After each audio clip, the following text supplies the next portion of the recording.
le verset 24, nous dit ceux qui sont à Jésus-Christ, ceux qui appartiennent à Jésus-Christ, ceux qui ont cru en Jésus-Christ, ceux que Dieu a appelés et a pu à révéler Jésus-Christ dans leur vie, ceux qui sont sauvés, ceux qui sont pardonnés de leur péché, le chrétien, les chrétiens, bien sûr selon la définition biblique, ceux qui sont à Jésus-Christ ont crucifié la chair avec ses passions et ses désirs. Si nous vivons par l'Esprit, marchons aussi selon l'Esprit. Laisse-nous prier. Seigneur, encore une fois, quelle grâce que tu nous fais en Jésus-Christ, d'être là dans ta présence pour venir t'exalter. Il est exalté, il est élevé au-dessus de tout, y compris dans notre vie. C'est ça que nous venons de chanter, c'est ça que nous prions tous les jours, nous, en tant que chrétiens, nous, sauvés par ta grâce, par la personne de Jésus-Christ. Nous voulons t'exalter de ce premier jour où tu nous as sauvés jusqu'au dernier souffle. Et c'est la raison pour laquelle nous sommes là chaque dimanche, à chaque fois que l'Église s'assemble, les mercredis, les lundis, quand toi tu le veux, quelle que soit l'heure, quelles que soient les conversations, nous voulons t'exalter. Et surtout, en ce qui concerne les bonnes œuvres que toi-même tu as préparées d'avance pour nous, nous voulons t'exalter en toutes choses. Nous voulons te glorifier, si ne serait-ce de le manger, de le boire, mais en toutes choses, y compris dans cette heure où nous allons, encore une fois, dans ta parole, être instruits par ton Saint-Esprit, pour justement nous examiner nous-mêmes et voir où sommes-nous dans notre foi. Nous examiner nous-mêmes pour voir si nous sommes en train de manifester le fruit de l'Esprit de notre vie, si nous sommes vraiment à crucifier la chair avec ses passions et ses désirs de notre vie de tous les jours. Et aussi, Seigneur, pour ceux qui n'ont pas encore fait, qu'aujourd'hui soit le jour de leur salut, soit le jour de leur conversion où, volontairement, joyeusement, et cela par ta grâce, ils vont crucifier leur chair, leur vieil homme, cette nature pécheresse, à la croix du calvaire. Et cela pour vivre pour Jésus-Christ le restant de leur vie. Aide-nous dans cela. Seigneur, nous savons que nous sommes faibles, quelquefois fatigués, ensommeillés. Peut-être même hier soir, nous sommes allés dormir fort tard. Seigneur, nous voulons t'exalter ce matin. T'exalter en nous donnant corps et âme, un cœur tout entier, une pensée wholeheartedly, notre homme intérieur totalement à concentrer, à focaliser sur ta parole. Nous sommes faibles dans la chair, mais ô combien nous sommes forts selon l'esprit. Alors, viens nous en aide. Et cela pour la gloire de Jésus-Christ. Et c'est en son nom que nous te prions. Amen. Nous avions décidé que chaque dernier dimanche allait être, comment le dire, un message évangélistique, où bien sûr nous adressons l'évangile. Et comment on va nous dire, l'évangile, c'est pas simplement nos amis, nos enfants, ceux que nous avons invités qui ne connaissent pas Dieu, qui ont besoin de cet évangile. Tous nous avons besoin d'être rappelés de cet évangile de grâce pour que nous dépendons totalement de Dieu et non pas de faire les choses selon nous. Mais même si aujourd'hui nous allons retourner dans Galates chapitre 5 et nous allons voir les versets 22, 23, 24, 25, nous semblons que ce soit aussi évangélistique. Non seulement pour ceux qui ont encore fait ce premier pas dans la repentance et dans la foi, et aussi pour nous-mêmes qui avons cru peut-être pendant des années, 5 ans, 10 ans, 15 ans, et de se dire, comme nous avons vu dimanche dernier, comme nous avons prié dans la prière, que oui, examinons nous-mêmes pour voir, est-ce que vraiment nous devons continuellement de la foi? Qu'en est-il de ce premier jour de notre conversion? Est-ce que, quelquefois, nous essayons de fuir la volonté de Dieu? Est-ce que vraiment nous devons crucifier la chair avec ses passions et ses désirs tous les jours de notre vie? Et c'est ça. Vous pensez le message de Dieu, comment le dire, chaque verset est dans son importance pour chacun d'entre nous. Parce que la vie que nous menons, c'est celui que Dieu nous a donné, c'est pour son exaltation, c'est pour sa gloire. Rien de nous. Nous devons avoir cette attitude comme Jean-Baptiste, nous devons diminuer. Et comme il dit, nous, ce n'est pas notre ego seulement, ce n'est pas notre notoriété, mais ici, nous, en tant que la chair, nous devons diminuer afin que Christ, et par son esprit, au moyen de sa parole, qui nous prend tous les jours, capable d'augmenter. C'est ça comment on connaît avec le Paul Philippe dit le contraste entre la chair, la loi mosaïque, et une vie vécue guidée par l'esprit. Voilà comment ça doit être manifesté. Et là, il ne parle de super Christian, il parle de ceux chrétiens, ceux qui appartiennent à Christ, ceux qui sont à Christ. Donc, c'est adressé à nous tous, que ce soit, par la grâce de Dieu, un moment que vraiment nous examinons à la lumière de ce que Dieu parle à travers Paul. Et pour cela, nous allons avoir 3 points très clairs que, bien sûr, on va expandre afin que nous comprenions bien. Et surtout nous qui avons déjà cru, est-ce que c'est ça qui s'est passé le jour de notre conversion? Où nous repentir de nos péchés et nous mettre en Christ.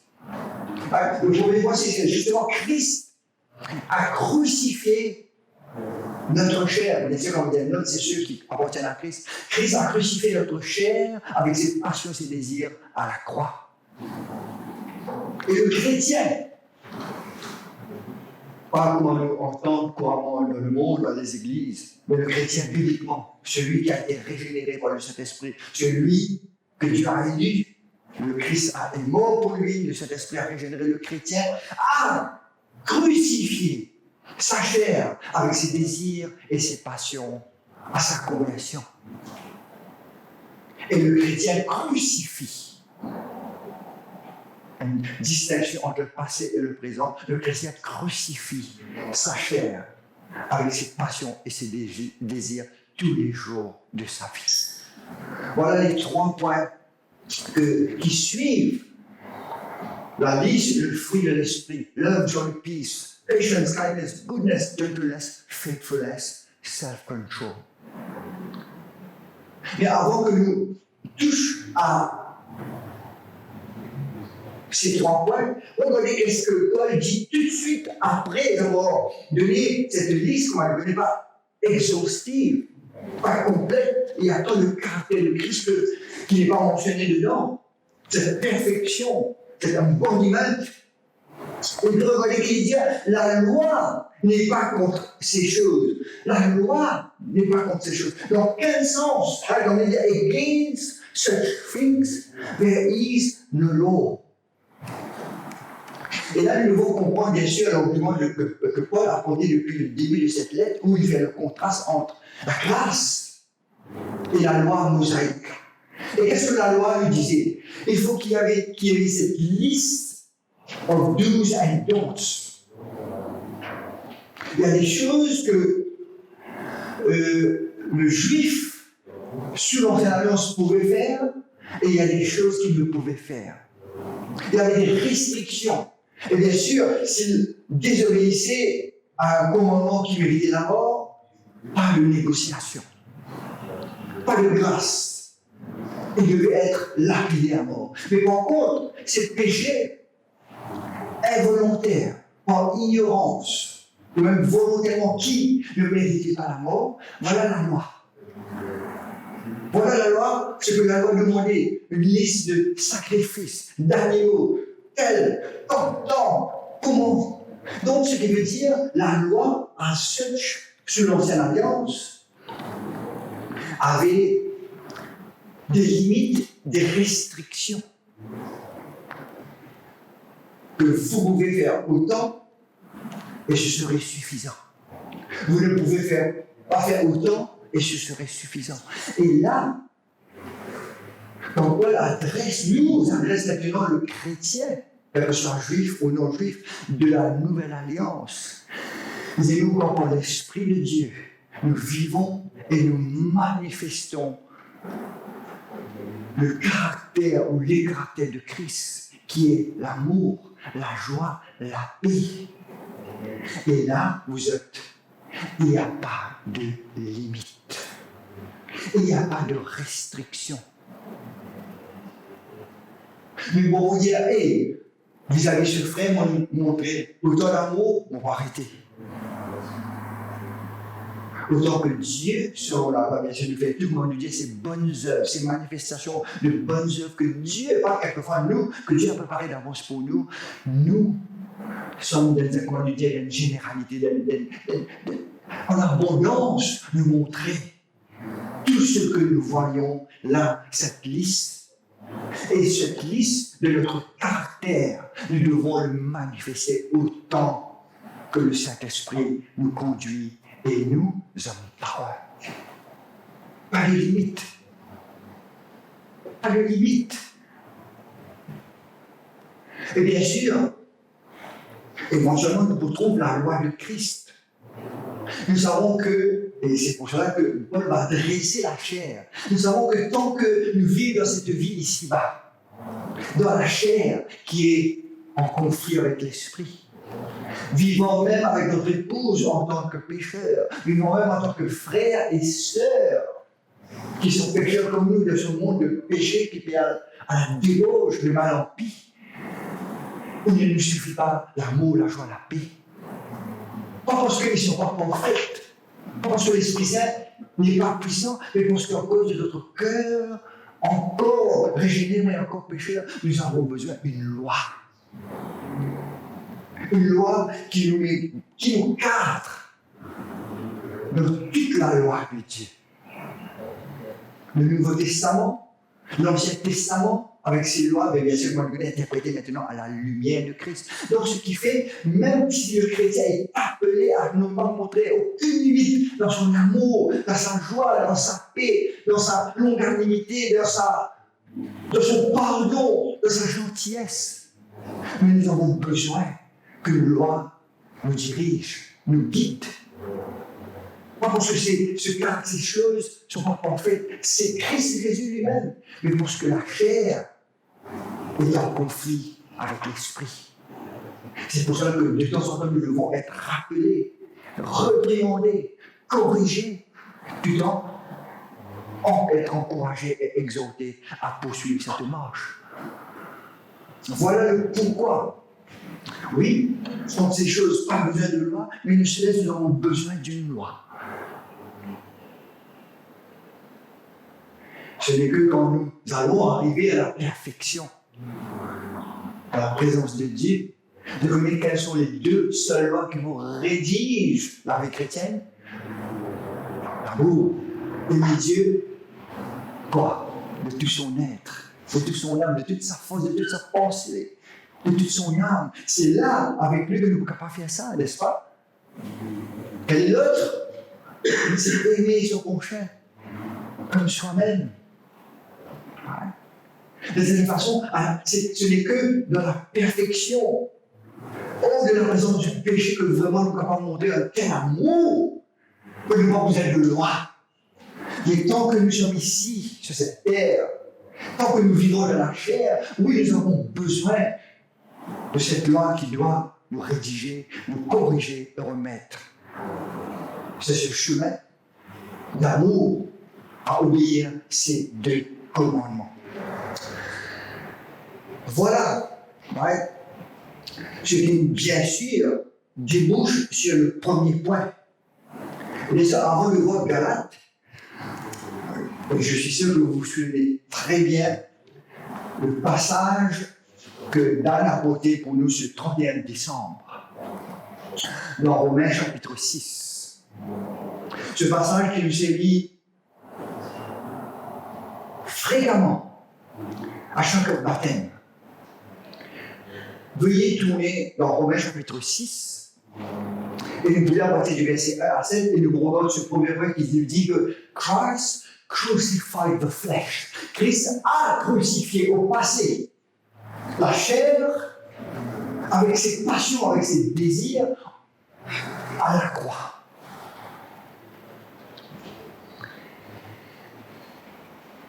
Comme nous connaissons cette fameuse question rhétorique, que dirions-nous donc? Demeurions-nous dans le péché afin que la grâce abonde? Loin de là. Non, absolument non. Nous qui sommes morts au péché, comment vivrons-nous encore dans le péché? Ignorez-vous que nous tous qui avons été baptisés en Jésus-Christ, c'est dans sa mort que nous avons été baptisés. Nous avons donc été ensevelis avec lui par le baptême en sa mort, afin que comme Christ est ressuscité des morts pour la gloire du Père, et de même nous aussi, nous marchons en nouveauté de vie.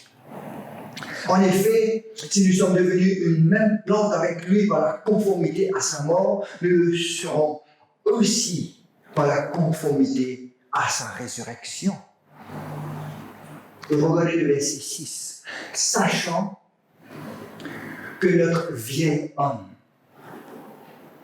un autre mot pour dire quoi? Notre chair, notre nature pécheresse, le vieil homme, notre vieil homme a été crucifié avec lui afin que le corps du péché fût détruit pour que nous ne soyons plus esclaves du péché, quand celui qui est mort est libre du péché.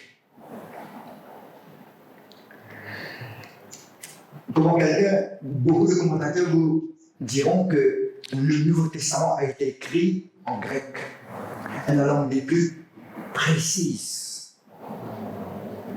Et dans le grec, chaque verbe, il y a ce qu'on appelle le tense, le mood and the voice. Le temps ici, qui est servi pour crucifier, est ce qu'on appelle le aoris, qui veut dire quoi? Une fois pour toutes, qui n'a pas besoin à être répété. Ouais. Il commence à avoir un pétard qui ne peut entendre dans les Chinois. Après, quand il finit, boum! Mais le Henri, c'est le boum. Il va. Un seul coup, ça s'éclate et puis c'est fini. C'est exactement ce que le Aoris nous dit. Et c'est dans Romains 6 et Galates 5. Ce qui veut dire, c'est une seule fois. Une seule fois. Tout comme Christ a dit, tout est accompli. Il n'y a rien à ajouter. Ou même si nous lisons Romains chapitre 5, le verset 1, therefore being justified. Étant été justifiés par la foi. Nous avons été justifiés, déclarés juste une fois, c'est tout. Le moment où nous sommes déclarés justes, nous sommes aussi justes à ce moment-là que maintenant, même si nous sommes dans le péché, même si nous devons vivre dans le péché. Au plus haut de notre vie sanctifiée, et comme au plus bas, notre justification ne change pas. Boum! Tout comme Hébreux chapitre 1 nous dit, en ces derniers temps, Dieu a parlé en son Fils.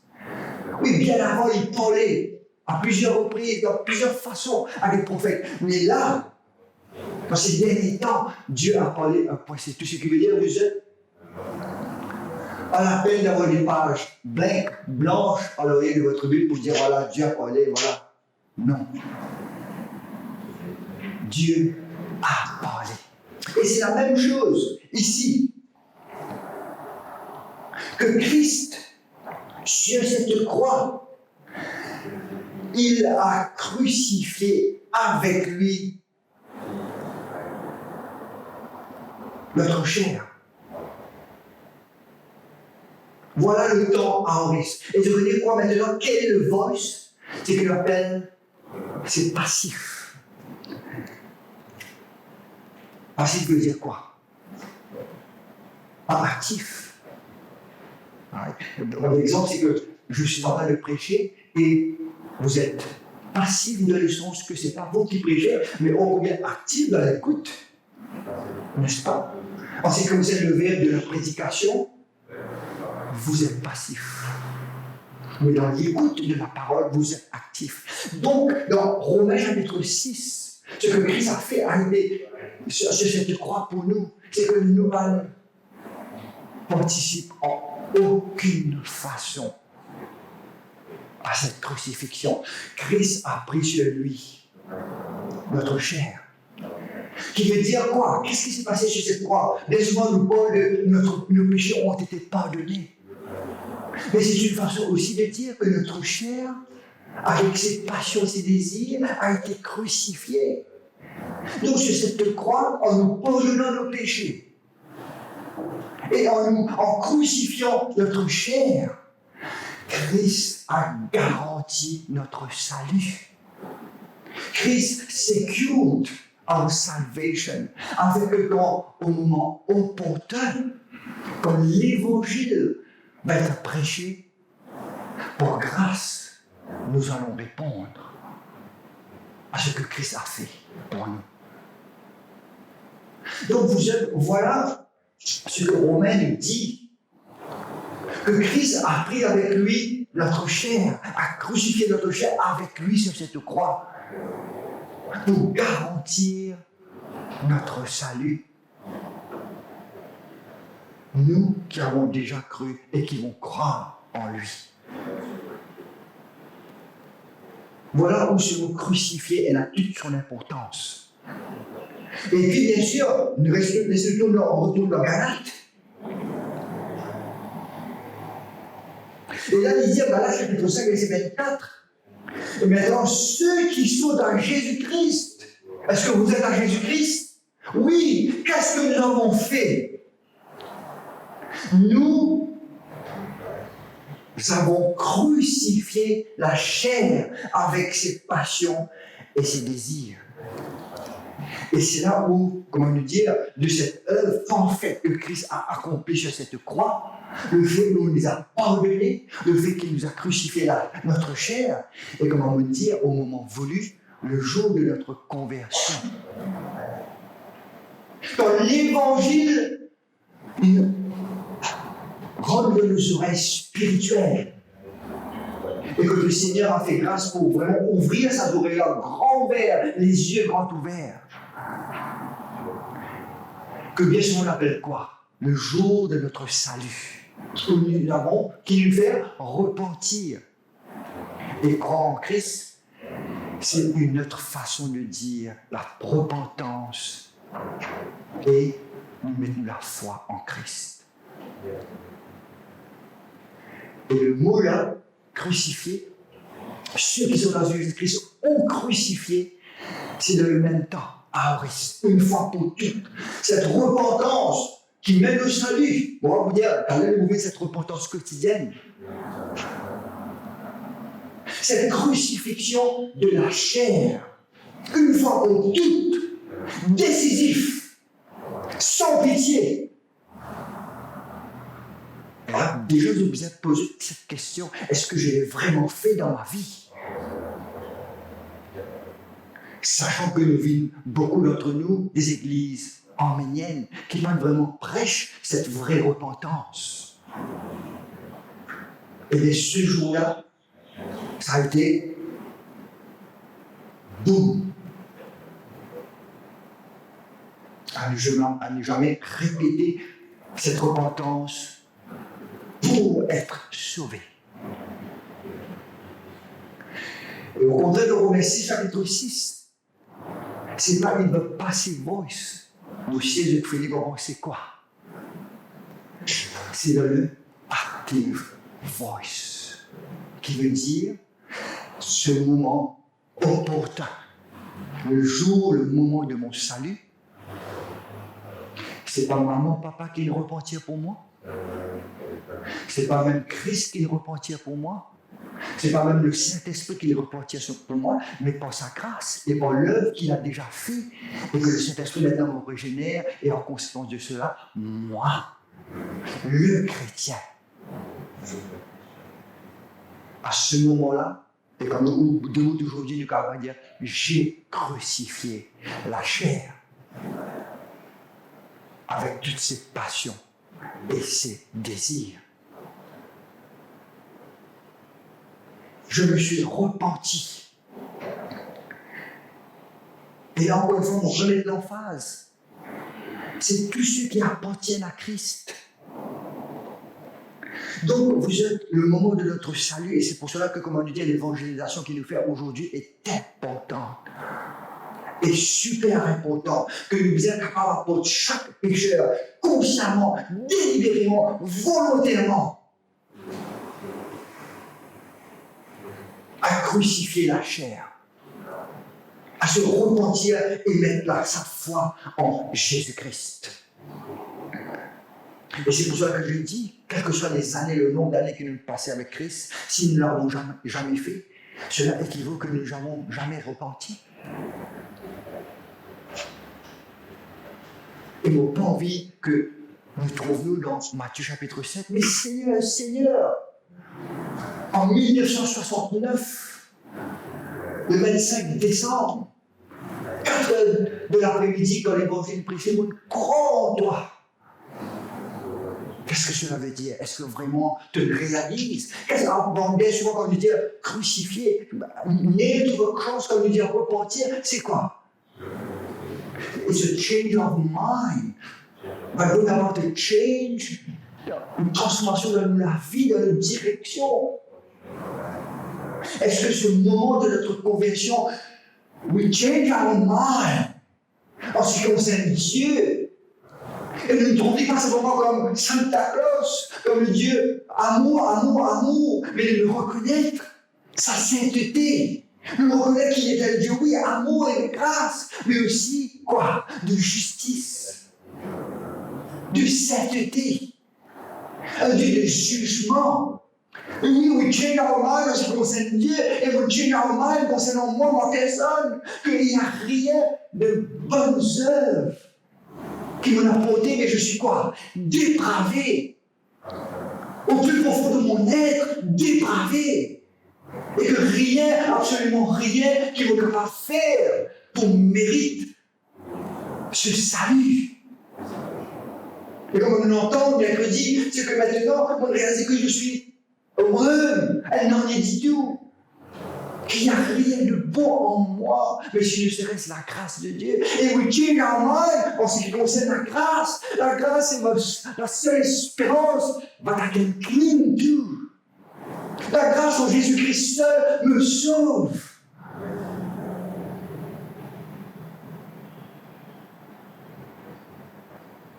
Et this change of mind me pousse à me dire que chaque jour, vous viviez en obéissance, me semble complètement de direction pour Dieu.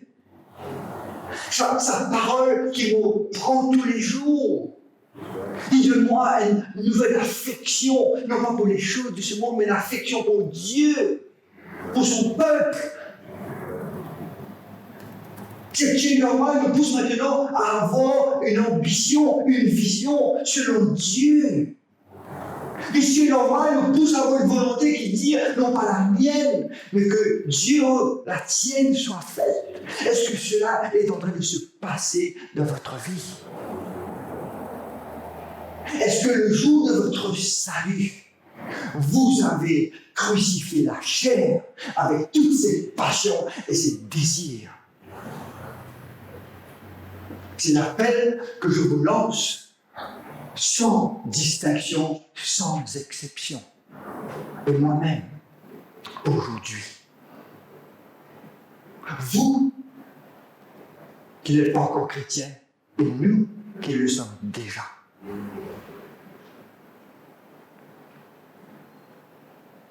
Est-ce que cela s'est passé dans notre vie? C'est encore trop tard. Voilà ce que Dieu nous dit. Voilà cette repentance. Voilà cette crucifixion que maintenant la vie est de l'avoir mis. Mais c'est pour Dieu, c'est pour les autres. Vous écoutez un message, pourquoi tu l'entendez quand tu es encore jeune? Joy. How do you define joy? Vous avez compris? G stands for what? Jesus. Oh. Others. Et puis, en troisième, you. Voilà la vraie joie, n'est-ce pas? Est-ce que notre vie caractérise cette joie qui vient de Dieu? Et voilà ce que Paul nous dit. Ceux qui appartiennent à Jésus-Christ, nous avons, boum, crucifié la chair avec ses passions et ses désirs. Une fois pour toutes, et c'est moi qui l'ai fait. Et quand nous crucifions la chair là, pas en cacher que c'est qu'on la pince, quelquefois nous retire, mais c'était clou là-bas. Oui, non, quelquefois on essaie de faire vrai faux. It's done once for all. Mais cette repentance qui mène au salut. Voilà le deuxième point. Christ a crucifié la chair. Ma chair, ta chair, avec ses passions, ses désirs à la croix. Et le jour de ma conversion, moi, Jean-Marie, toi, Prem, toi, Néla, toi, Dan, toi, Agnès, tu as crucifié ta chair avec ses passions et ses désirs. Mais aussi vous êtes. Ce qui suit de cela, c'est que nous devons crucifier la chair avec ses désirs et ses passions tous les jours. Et cela devient non pas dans le temps aoriste, mais dans le présent. Regardez le verset 25. Maintenant, si nous vivons par l'Esprit, en d'autres mots, qu'est-ce que Paul entend nous dire? Si nous avons été sauvés, si nous avons été pardonnés, si nous nous sommes repentis de nos péchés, si nous avons cru en Jésus-Christ, si nous avons crucifié la chair à notre conversion, quelle est la conséquence naturelle? Et elle ne va pas sans l'autre. Marchons selon l'Esprit. Et le verbe là, c'est le présent. C'est le temps présent. Donc, ce qui veut dire, vous êtes comment tout le temps Paul dire, pas crucifié une seule fois. Oui, ça c'est notre salut. Mais le fait qu'il y a toujours ce conflit entre la chair et l'esprit. D'ailleurs, nous Élie, je suis dans l'opposition. Elle vivant dans ce monde déchu, où jamais ne peut arriver à la perfection, à une sanctification parfaite. Voilà notre vie de sanctification. C'est marcher selon l'Esprit. Qui est aussi une assurance pour nous. Parce que nous avons été sauvés par Christ. Parce que Christ a crucifié ma chair. Et que j'ai crucifié à ma conversion. Automatiquement, cette mort, je dois suivre. Donc la seule assurance, on ne comprend pas, la seule, une des assurances que nous avons, que nous sommes sauvés, c'est est-ce que nous sommes et que continuer marche selon l'Esprit. Et cela veut dire que nous ne pouvons pas pour arrêter pécher, non, bien loin de là. Mais ô combien, comme on l'entend ce matin, comme on réveille les nouvelles, à chaque fois que nous réalisons notre état de péché, nous sommes convaincus de cet esprit, nous joignons, et cela très vite, à notre avocat, pour recevoir le pardon. Nous repentir, non pas pour être sauvés. C'est déjà fait. Repentir pour garder cette relation avec Dieu. Il y a une repentance qui est auprès de ce juge, n'est-ce pas? Nous connaissons très bien notre justification, cette repentance, once for all, où nous sommes déclarés justes, et notre standing va ne rien changer. Nous sommes déclarés justes, et cela, quelle que soit notre vie. Et bien sûr, nous sommes et c'était que c'est une vie sanctifiée. Mais là, quand nous repentir tous les jours, c'est auprès de qui? Pas de notre juge, auprès de notre Père, auprès de notre souverain sacrificateur, auprès de notre avocat, auprès de notre grand frère, pour maintenir cette relation avec Dieu, cette relation, comment nous dire, d'amour. Et c'est là où, bien souvent, nous oublions ce verset. Luc, chapitre 9, le verset 23.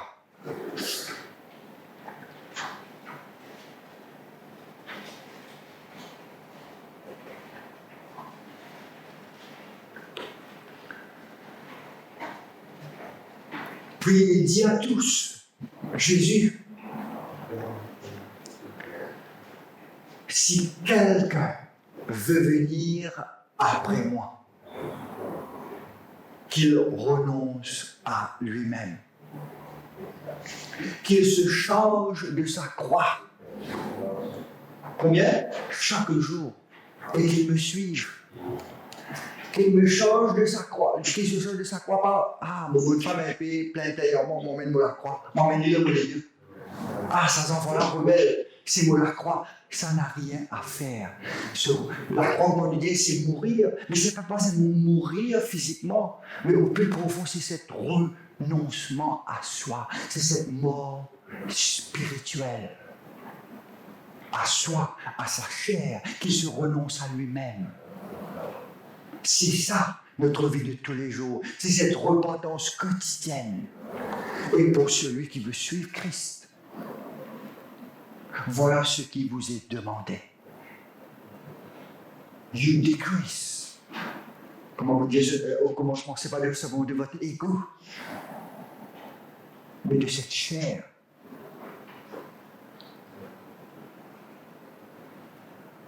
Que nous renonçons à nous-mêmes. Et Christ, par son esprit, prend le contrôle de notre vie.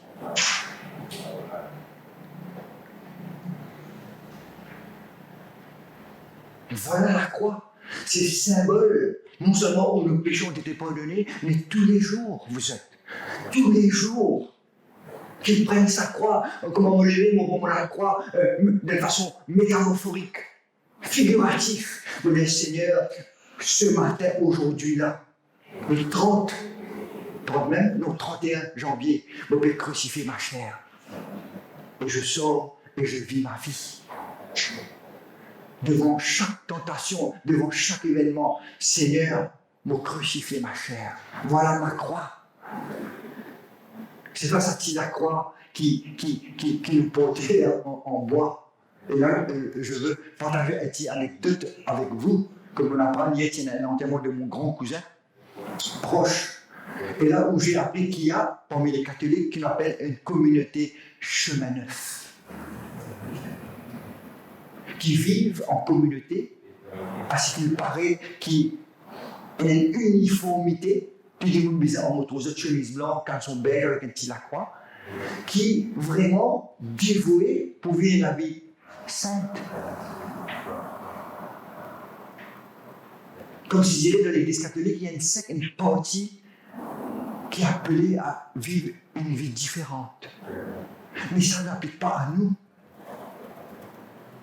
Là, je ne parle pas dire simplement le pasteur, les dirigeants, ceux qui appartiennent à Christ. C'est nous tous qui avons cru, c'est nous tous qui appartenons à Christ, nous qui avons cru, nous qui avons crucifié, nous devons mener cette vie. C'est un appel à vous tous. C'est un engagement. C'est décisif. C'est volontaire, bien sûr. To resolve ourselves. Parce que Le jour de notre conversion, nous avons vraiment crucifié Christ, la chair. Nous avons crucifié notre chair avec Christ sur cette croix.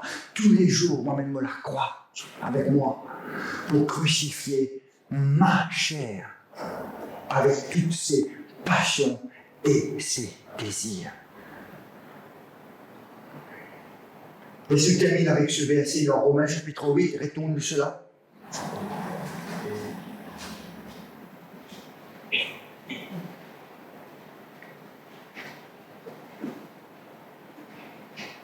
Ce vieil homme qui est en nous. Au verset 12, Paul lui dit au Romains chapitre 8, ainsi donc, frères, cela adresse à vous, à nous l'Église, nous ne sommes point redevables à la chair pour vivre selon la chair. Voilà comment cela, notre vie ici, est décisive et objectif. Voilà notre ambition, nous pas au nothing to the flesh. Si ce n'est quoi? La mort, la crucifixion. Est-ce que vous réalisez cela, chers frères et sœurs? Cette chair en nous qui fait de nous, nous pas redevables envers elle. Si ce n'est de le crucifier, de le mettre à mort.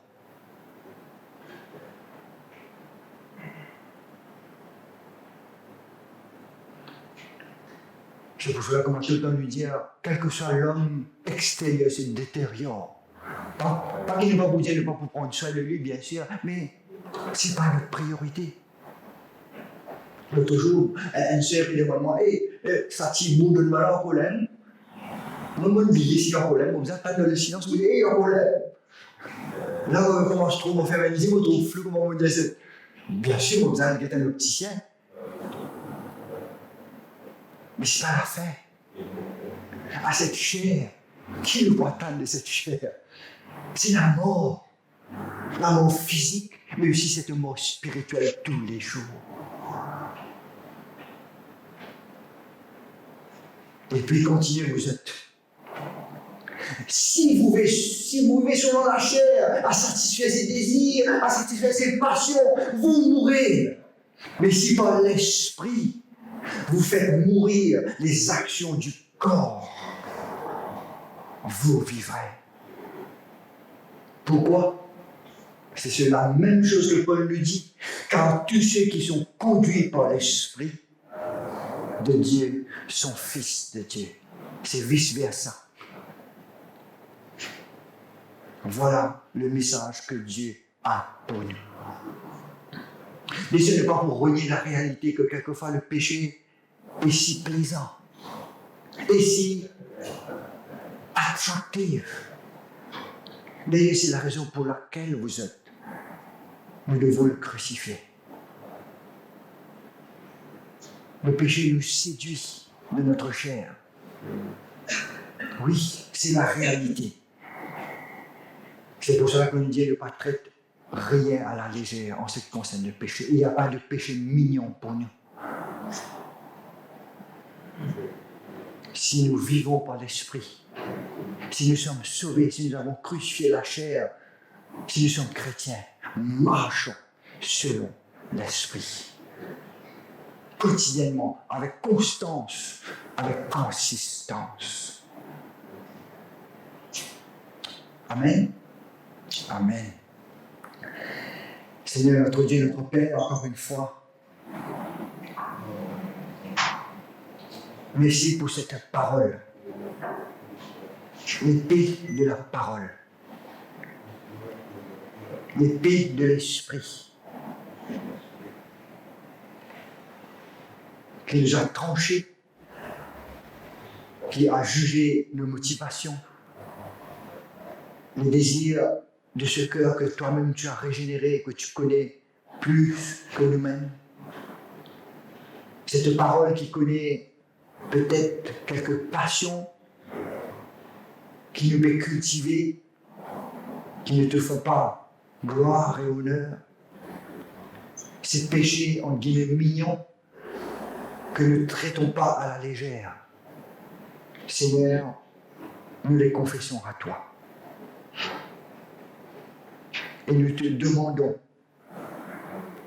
à ce que le jour de notre conversion, quelles que soient des années de cela ou même aujourd'hui, soit le jour décisif où vraiment nous avons crucifié la chair avec ses passions et ses désirs parce que Christ l'a garanti pour nous à la croix du Calvaire. Et maintenant, aide-nous à vivre ainsi. Aide-nous à marcher selon l'Esprit, parce que l'Esprit vit en nous, parce que nous sommes sauvés. Et cela, nous avons besoin de ton aide, de la communion des saints, de la prière des saints, de l'intercession des saints, de ta parole quotidienne, de la méditation, de l'étude, de tout ce que tu as planifié et décrété de cette vie d'église ici, pour nous aider ensemble à marcher selon l'Esprit de Jésus-Christ. Viens nous en aide, ô Seigneur, parce que nous sommes faibles. Merci, Seigneur.